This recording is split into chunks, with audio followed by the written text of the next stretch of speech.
ओम नमः शिवाय। शिव जी सदा सहाय। ओम नमः शिवाय। गुरु जी सदा सहाय। जय गुरु जी। शुक्राना गुरु जी। अनंतम अनंतम अनंतम शुक्राना गुरु जी। हर हर महादेव। हर हर महादेव। जय भोलेनाथ बाबा की। जय भोलेनाथ बाबा की। जय जय गुरु जी के। जो शिव पुराण पढ़ने में भूल चूक होगी माफ़ करना भोलेनाथ, माफ़ करना। आज मैं वायवीय संहिता का चौथा और 5वां अध्याय प्रारंभ करने जा रही हूँ। ये अध्याय जो है नीम सारण में का महत्वपूर्ण व्याख्याएं सुनाने जा रही हूँ। जय हो। व्याख्या बताने और सुनाने जा रही हूँ। जय हो माता रानी। जय हो। जय भोलेनाथ बाबा की जय। नैमी सारण में धीघ्र शास्त्र के अंत में मुनियों के पास वायु देवता का आगमन, उनका सत्कार तथा ऋषियों के पूछने पर वायु के द्वारा पशु पास एवं पशुपति का तात्विक विवेचन। सूत जी कहते हैं, मुनीश्वरों, उस समय उत्तम व्रत का पालन करने वाले उन महाभाग महर्षियों ने उस देश में महादेव जी की आराधना करते हुए एक महान यज्ञ का आयोजन किया। वो यज्ञ जब आरंभ हुआ तब महर्षियों को सर्वथा आश्चर्यजनक जान पड़ा। तदंतर समय बीतने पर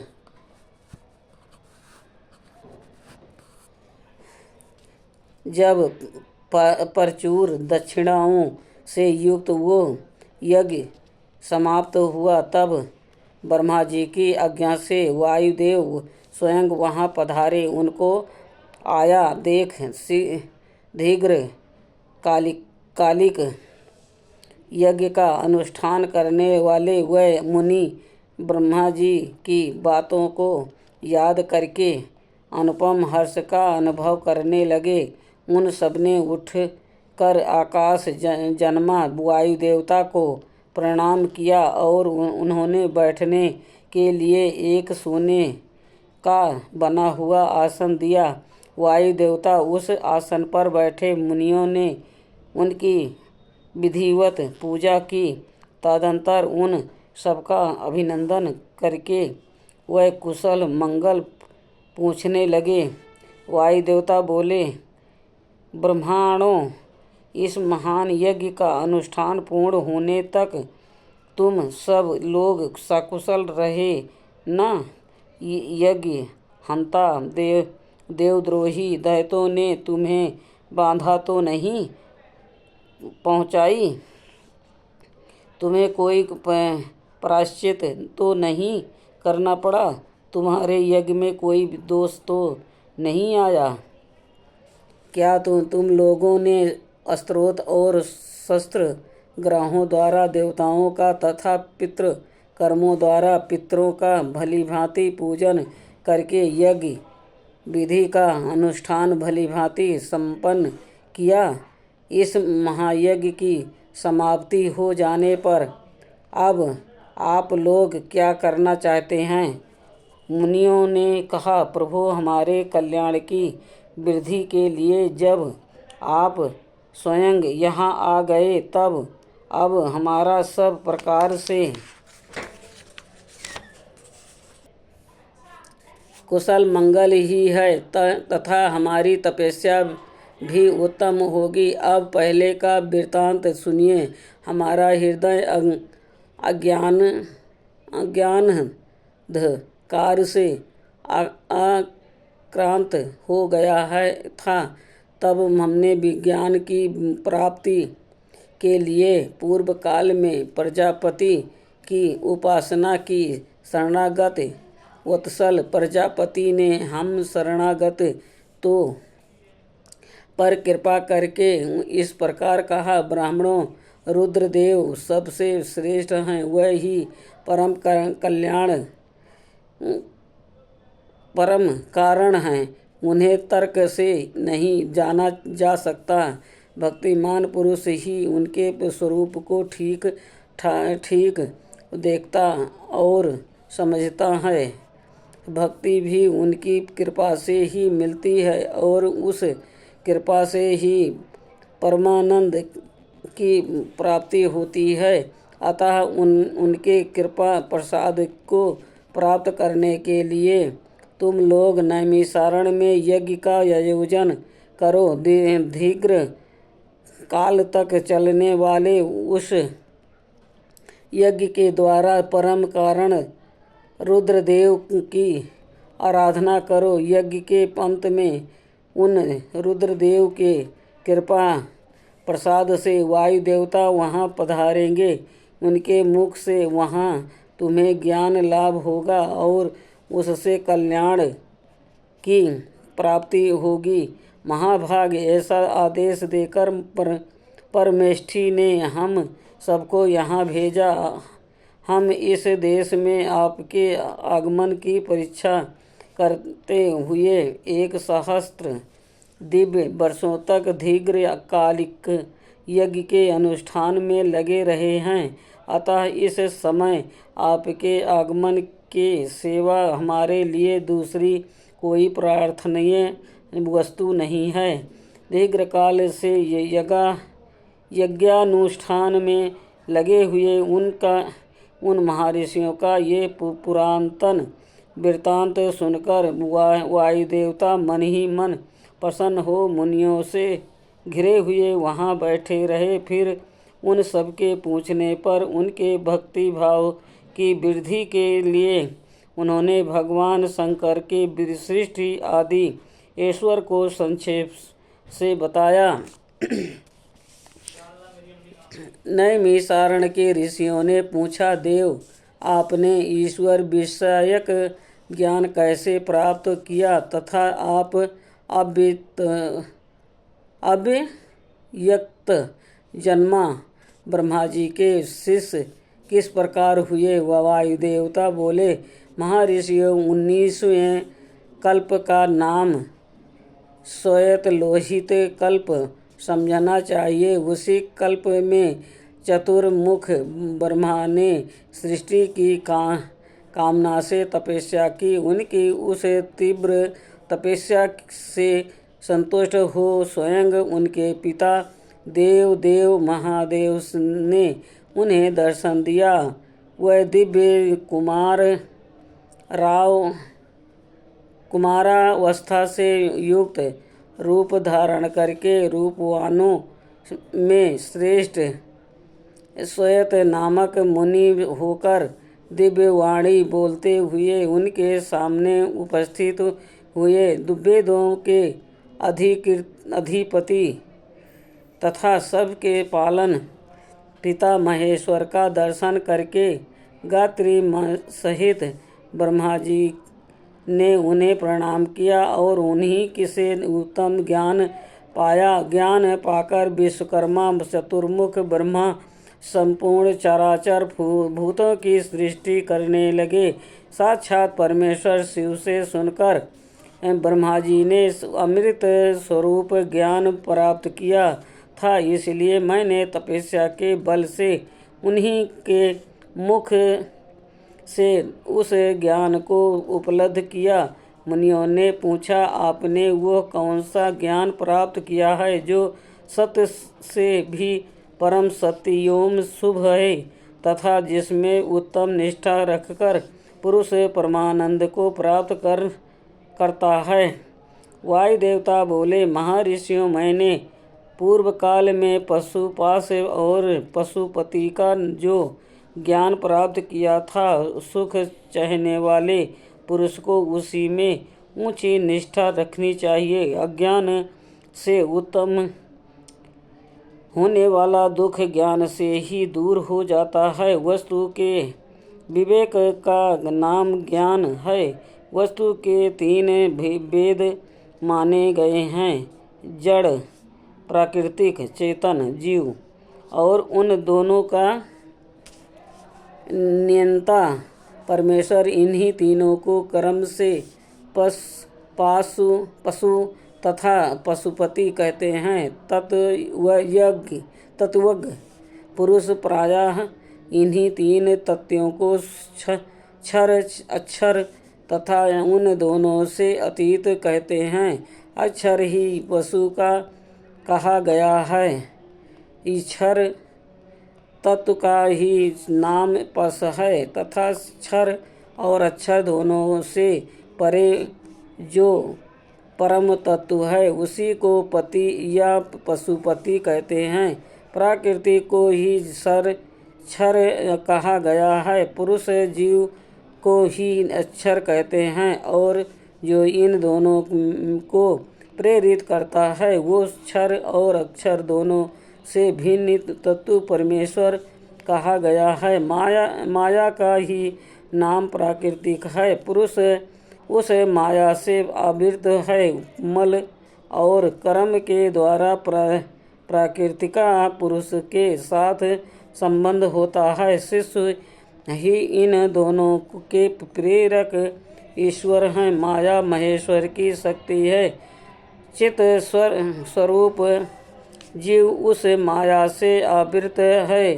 चेतन जीव को आच्छादित करने वाला अज्ञानमय पास ही मल कहलाता है। उससे शुद्ध हो जाने पर जीव शिव हो जाता है। वो विशुद्ध ही शिववत है। बाहर बहुत शोर मचा रहे हैं सब। मुनियों ने पूछा, सर्वव्यापी चेतना को माया किस हेतु से आवृत करती है? किस लिए पुरुष को आवरण प्राप्त होता है और किस उपाय से उसका निवारण होता है? वायु देवता बोले, व्यापक तत्व को भी आंशिक आवरण प्राप्त होता है, क्योंकि कला आदि भी व्यापक है। भोग के लिए किया गया कर्म ही उस आवरण को कारण है। मल का नाश होने से वो आवरण दूर हो जाता है। कला, विद्या, राग, काल और नियति उन्हीं को कला आदि कहते हैं। कर्म फल का जो उपभोग करता है उसी का नाम पुरुष जीव है। कर्म दो प्रकार के हैं, पुण्य कर्म और पाप कर्म। पुण्य कर्म का फल सुख और पाप कर्म का फल दुख है। कर्म अनादि है और फल का उपभोग कर लेने पर उसका अंत हो जाता है। यद्यपि जो जड़ कर्म का चेतन आत्मा से कुछ संबंध नहीं है, तथापि अज्ञानवश जीव ने उसे अपने आप में मान रखा है। भोग कर्म का विनाश करने वाला है। प्राकृतिक को भोग कहते हैं और भोग का साधन है शरीर। वह इंद्रियों और अतः अंत कारण उनके द्वार हैं। अतिशय भक्ति भाव से उपलब्ध हुए महेश्वर के कृपा प्रसाद से मल का नाश होता है और मल का नाश हो जाने पर पुरुष निर्मल शिव के समान हो जाता है। विद्या पुरुष की ज्ञान शक्ति को और कला उसकी क्रिया शक्ति को अभिव्यक्त करने वाली है। राग भोग वस्तु के लिए क्रिया में प्रवृत्त करने वाला होता है। काल उसमें अवच्छेदक होता है और नीति उसे नियंत्रण में रखने वाली है। अव्यक्त रूप में कारण है। ये वो त्रिगुणमय है। उसी से जड़ जगत की उत्पत्ति होती है और उसी में उसका लय होता है। तत्व चिंतक पुरुष उस अव्यक्त को ही प्रधान और प्राकृतिक कहते हैं। सत्य, रज और तम ये तीनों गुण प्राकृतिक से प्रकट होते हैं। तिल में तेल की भांति वे प्राकृतिक में सूक्ष्म रूप से विद्यमान रहते हैं। सुख और उसके हेतु को संक्षेप से सतीवक कहा गया है। दुख और उसके हेतु रजस कार्य है और जड़ता और मोह वो तपोगुण है के कारण है। सत्व की वृत्ति उग्र को ले जाने वाली और तमसी वृत्ति अधोगति में डालने वाली है तथा राजसी वृत्ति मध्यम स्थिति में रखने वाली है। पांच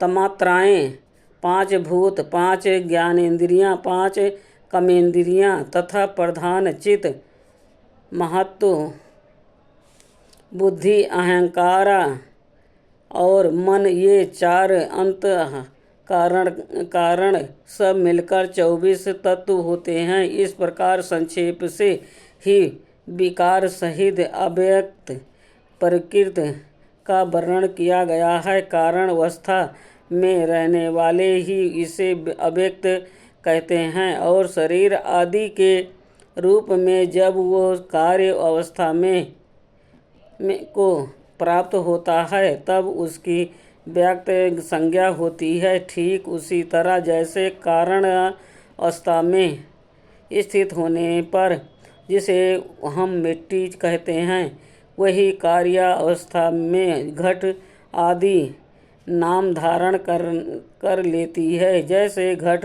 आदि कार्य मृत्यु का आदि कारण के से अधिक भिन्न नहीं है, उसी प्रकार शरीर आदि व्यक्त पदार्थ अव्यक्त से अधिक भिन्न नहीं है। इसीलिए एकमात्र अव्यक्त ही कारण उनका आधारभूत शरीर तथा योग्य वस्तु है, दूसरा कोई नहीं। मुनियों ने पूछा, प्रभु, बुद्धि, इंद्रिय और शरीर से व्यतिरिक्त किसी आत्मा नामक वस्तु की वास्तविक स्थिति कहाँ है? वायुदेव बोले, महर्षियों, सर्वव्यापी चेतन का बुद्धि, इंद्रिय और शरीर से पार्थक्य अवश्य है। आत्मा नामक कोई पार्थ निश्चय ही विद्यमान है, परंतु उसकी सत्ता में किसी हेतु की उपलब्धि बहुत ही कठिन है। सत्पुरुष बुद्धि, इंद्रिय और शरीर को आत्मा नहीं मानते, क्योंकि स्मृति बुद्धि का ज्ञान है, अनियत है तथा उससे संपूर्ण शरीर का एक साथ अनुभव नहीं होता।